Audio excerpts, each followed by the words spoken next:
be able to join y'all this time. There is no technical difficulty going on at my house currently.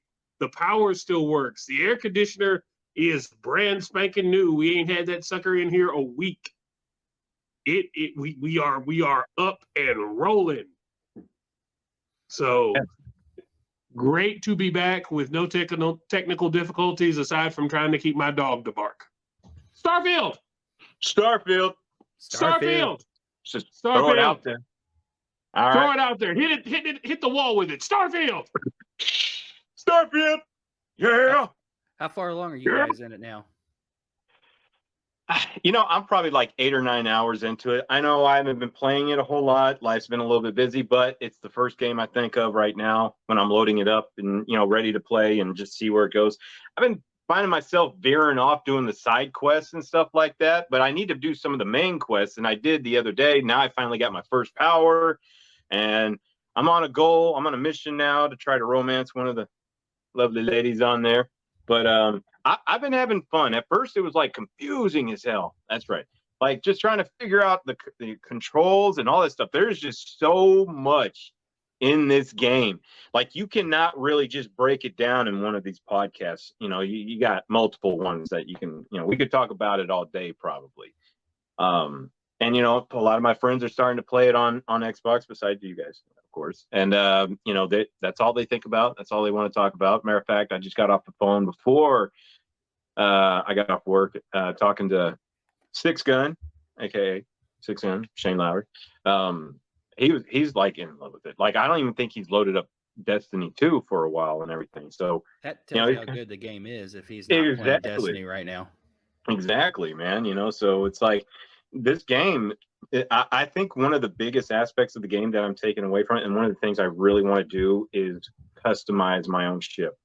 And I need to raise up the pilot level or whatever it is so I can take over bigger ships and everything like that. So I'm looking forward to doing that.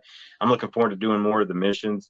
I'm going to put more hours into it. It's going to be fun. And I'm really eager to hear what you guys think about it too, because I mean, obviously we play differently. So we got different classes and everything. So what do you think, Yep? I am about 35, 36 hours into the game. I ponied up for early access. Mm-hmm. Very glad I did.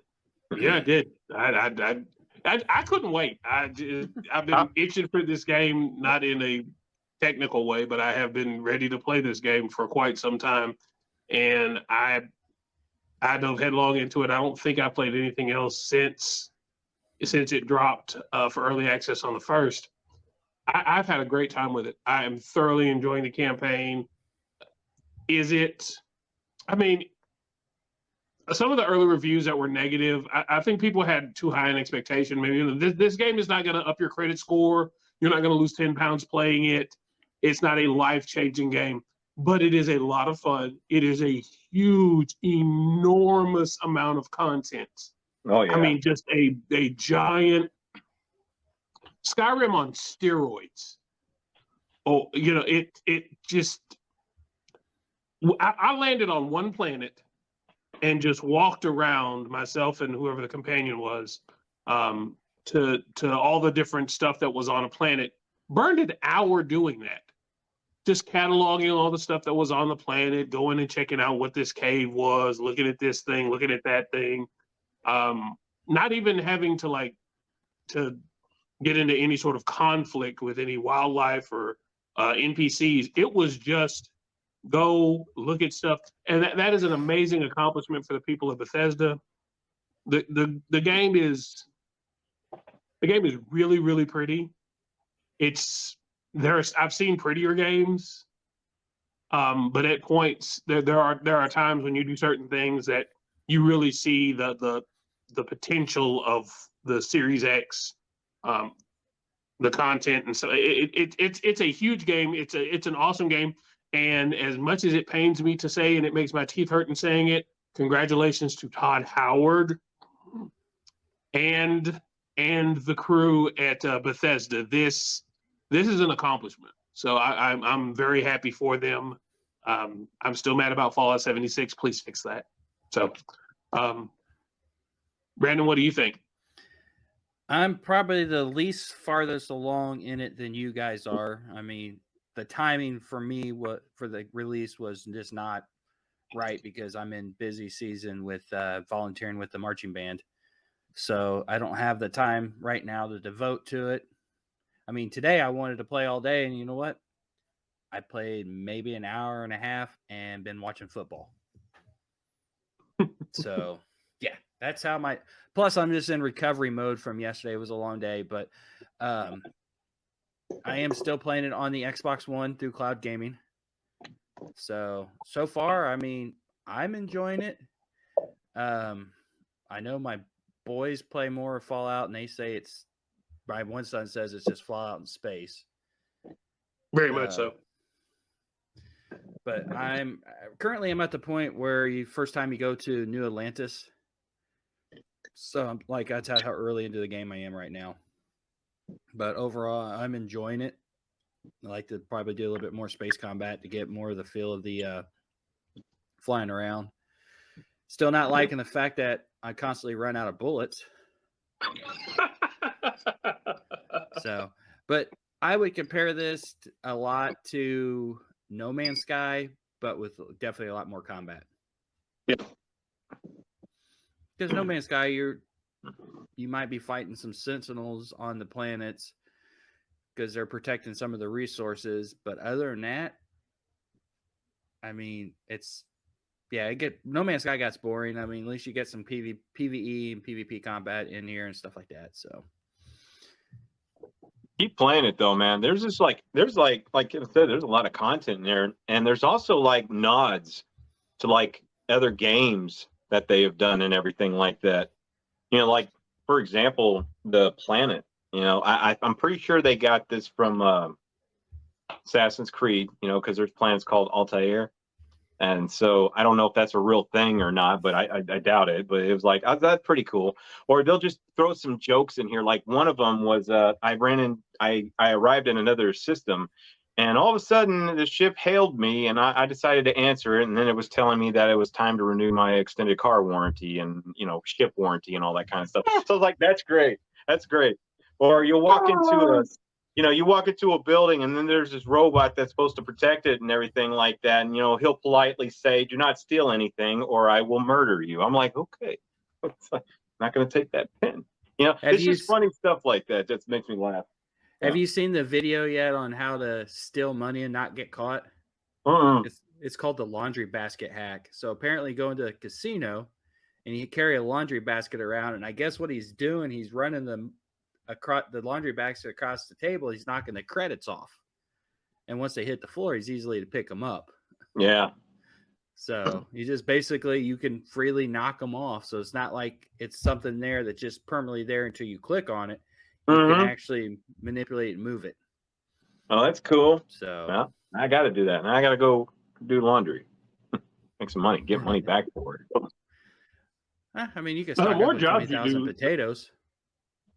Oh yeah, I saw that hack. The guy put the potatoes. I mean, and it was crazy how realistically the potatoes acted. The physics or whatever it is. Yeah. The physics of potato physics. They probably when they're developing that, they probably like, you know, somebody's going to collect a bunch of these and throw them in a vault. And that being said, I'm 30 some odd hours into the game, probably 30, 33, 34 hours. I ran into my first glitch today, which for a Bethesda game is saying something. Given the huge amount of content, I mean, it was just a graphics glitch in a cave. Like I went the wrong way, and it felt like I went through a wall, and it corrected itself immediately.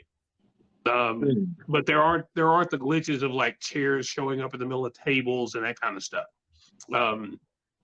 Aside from the fact that if you've played a Fallout game, you have the VAT system, and I'm a terrible shot in pretty much any game. So I've wasted a lot of bullets hitting back walls and tables and dead air. I heard about the VAT system. I haven't gotten to that point yet with the VAT system. Travis, our brother from down under, he's actually ran into glitches that it made it to the point where he had to recreate a whole new character. It put permanent negative effects to his character that he couldn't get rid of or anything like that. So I was like, you know what? Look at it as, create a better character. Now that you know what to do, like he's on it. Like he knows exactly what to do in this game now. I mean, he's been pretty good with it. Oh, sorry, but yeah. So that's been pretty cool with him and everything. But yeah, he's had to start over like once or twice. Yeah, I know. Ninja, stop showing off your buttons. I know that creating a character, I guess people have spent so much time on the screens of actually creating celebrities. Oh, really? And one of the pictures I seen, they actually created Buzz Lightyear. So, I think someone has created the Star Destroyer. Have they? I had heard I had heard of Millennium Falcon and the Serenity Firefly ship. Yeah, I've seen that one. The ship from Halo. I need that. Let's see what else. I seen a picture today. Somebody made Thomas the Train ship. Yeah, about almost. Weird. And they made different versions of like similar looking versions of Star Trek Enterprise. So yeah, it's the creativity on it is probably one of the most creative games out there in terms of building stuff. Because usually when they have where you can build stuff, it's usually pretty limited to predetermined factors, and this one's been pretty wide open. One of the things I really enjoy about the ship creator is it's realistic in the sense of if you make your ship too big, too heavy, it limits your mobility. It limits the grav drives don't work. You can't jump into hyperspace, those kind of things. And the fact that they made it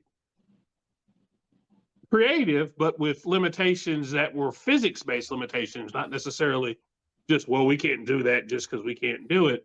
That really made a lot of sense. I wonder how many phalluses have been created in the shipbuilding. Well, my daughter hasn't started yet, so 0. Yeah. She says she's not going to play because it's not multiplayer, and it's like, you can still play games that are not multiplayer. That makes it more fun to me. I wouldn't want somebody messing with me on this game. That's why I don't play Fallout 76. Yeah, I don't need no Sea of Thieves Starfield kind of thing going on. Now, if you could crew a ship together, that would be fun.